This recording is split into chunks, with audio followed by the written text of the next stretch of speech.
guys! First of all, if you think that things there are messier than it was, you would be correct. They are getting worse and worse. It is the, how do you say? It's not the calm before the storm, it's the storm before the calm on this particular case. Anyway, I'm here to talk about Nonfiction November because I wanted to make a little closure video for it already in December, to just make a point of situation and just talk about how it went. Now, if you guys saw, I put before November put a video naming all my nonfiction books that were on my TBR. And if you followed my Nonfiction November updates, you saw that I read not as many books from there because for some damn reason I just kept acquiring new books, new nonfiction books all throughout November. And you would think that I would be spending a lot of money, but I wasn't, because it was either from a fair, a second-hand fair, and books mostly cost me €1, or quite a lot of them were from my library, because they give out books that they don't have space for or no longer need on their collection. They have a cart and you can just take them home and they are yours. And for some reason, close to November, a lot of nonfiction books end up on that cart and I just kept taking them. And yeah, also, as you guys know, for some reason I also had, like in the middle of November, I was attacked by a fever for horror. So I stopped. I quite literally, after day 20 or 20 something, I just stopped reading nonfiction. And then after horror came some romances, and now I'm just in classics in general, I think. Especially Portuguese classics. I'm reading Portuguese stuff now. It's amazing what happened. To be honest, since my life is a little bit of a mess, there's so much stress and so much going on that I'm just like, you know what? It's fine. Until the rest of the year, I'm gonna give myself the time to just read whatever I want.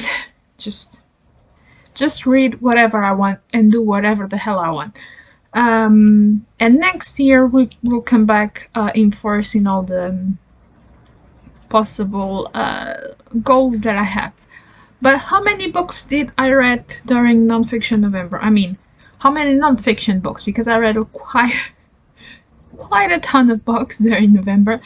Only 13 were nonfiction, and from those 13 I unhauled 4 and kept 9 that I have here on the pile that you cannot see, but you can see my hands on top of it. I will not go into detail of all of these books because I've talked too much about it on all my previous nonfiction books, not vlogs, and I just noticed one major book is missing from here. Give me a second. Okay, I'm back. So it was not 9 books, it's 10, right? 6, 7, 8, no, yeah, 10 books. So I unhauled 3, so it's not that bad. Not that bad at all. Also, before I talk about these books or start showing you books, I want to say that at the beginning of Nonfiction November, I talked about doing a list of books that were mentioned on the nonfiction books that you read. Because it happens a lot in fiction too, but in nonfiction it happens quite a lot more because of sources and all of that.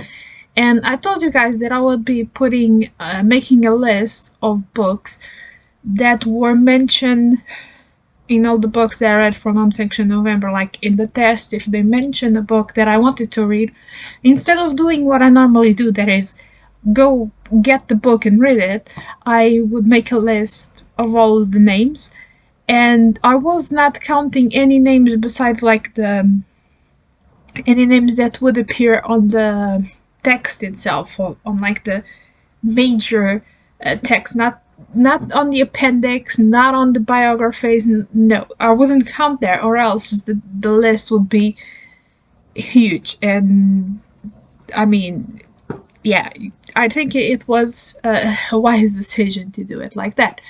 So I did. My list got to 11 books. Was quite less than I was expecting, but some of the books that I prioritized were the ones that had like less mentions. I think you would understand when you mean. I mean, I have books here that are a little bit more investigation. Some are just books that gather letters, or books. There's a book for kids. I wasn't expecting one book to take to the field. So those types of books don't really have as much name dropping as the other ones. So I think it explains why I only had 11 books. I will put the link to my list. It is on my Goodreads, so I'll put it on the description in case you guys are curious about it. And I will just quickly mention all the books that I'm keeping on my collection, just so you guys have an idea. Again, not going to enter into details because all of that is on my Nonfiction November videos, my updates. And the first and obvious, it's one that you guys heard me talk about on this year several times, and past year it was also on my TBR. I was supposed to read this, and my cat is wanting to come to my lap because yes. Anyway, and it is no. I'm being attacked by a cat because if she jumps now, it's gonna bad things are gonna happen. Okay, just jump, or else it's gonna happen something bad. Sakura. Okay, there's a tail, and you want to say hello to people. Here it is. Here is the little kitty. Now you stay there and let me do. Don't. And this is how professional we are. We are fighting with the cat while trying to show the books. Can I do the thing? Can I talk with the people? Please. Senta. Deita no deita, Sakura. Okay.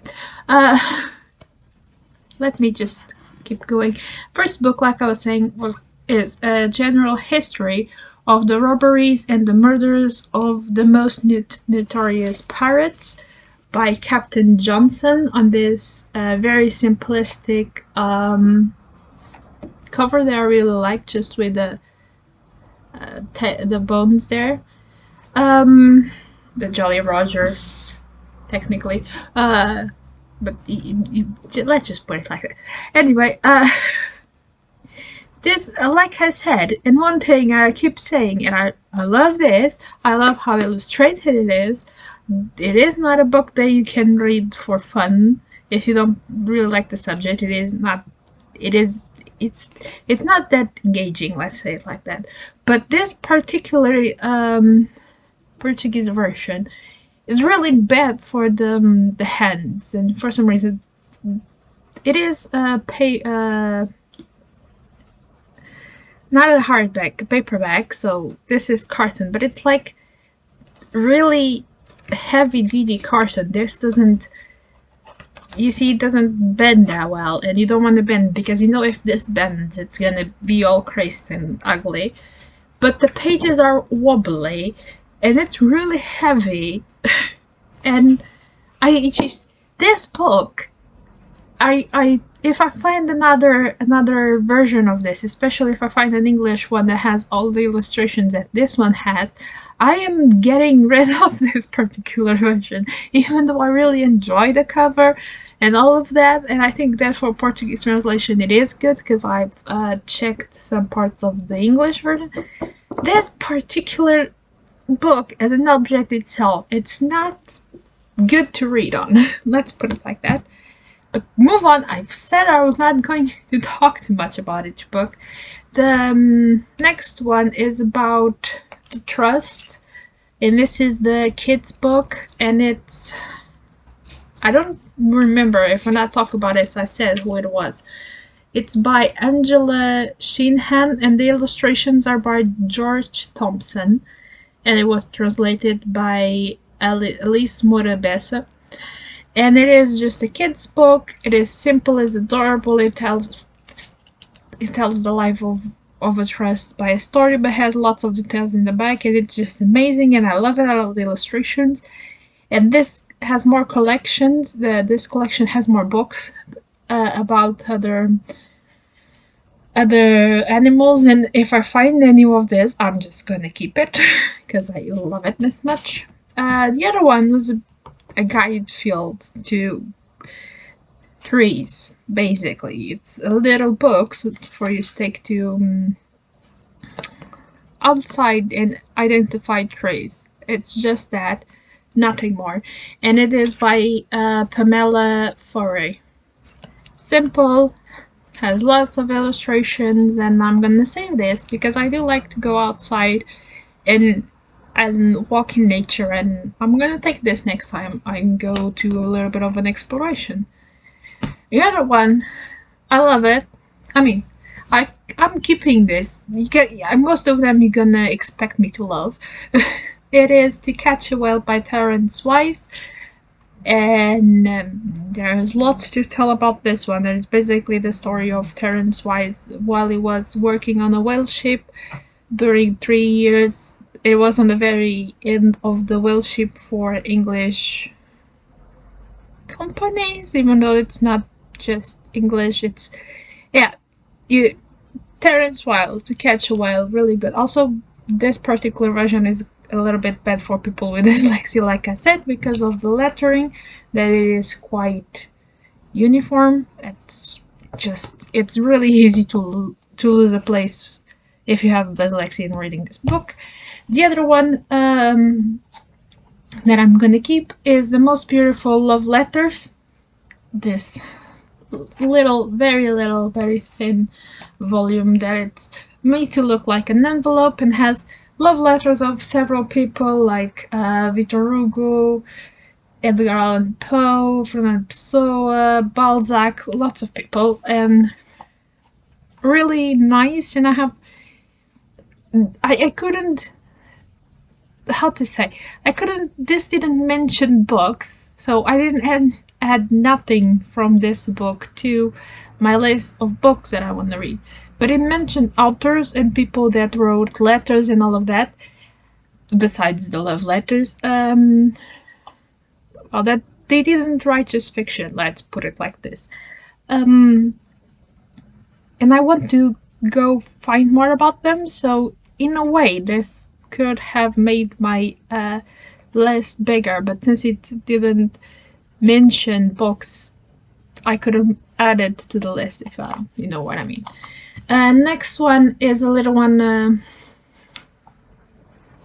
of, how to say, from Fundação Francisco Manuel dos Santos. It is a foundation that puts out little booklets of essays. It's only Portuguese, this one, but it's about the urgency by Joana Bernard da Costa, and it's literally just talking about the urgency, the hospitals, the urgency part of the hospitals in Portugal before COVID, that it was already quite bad and now it's just chaos. This one, I didn't talk about this one because it's technically the first part of a book. Here in Portugal, instead of publishing the whole book, it was picked up by a magazine that made 3 volumes of the book, and this is just the first one. I have the other 2, but I didn't pick those up, and it is The Queen, a new biography from the Queen Elizabeth, and this is just the first part. I don't even think that she ends up married here.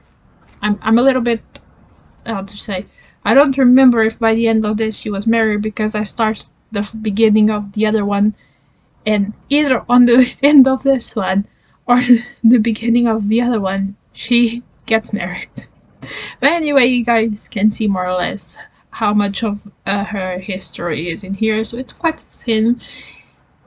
I'm enjoying this, but I have read very few books about her, like royal biographies of I've read really few royal biographies overall. Let's put it like that. And this one is the first about her, about Queen Elizabeth II.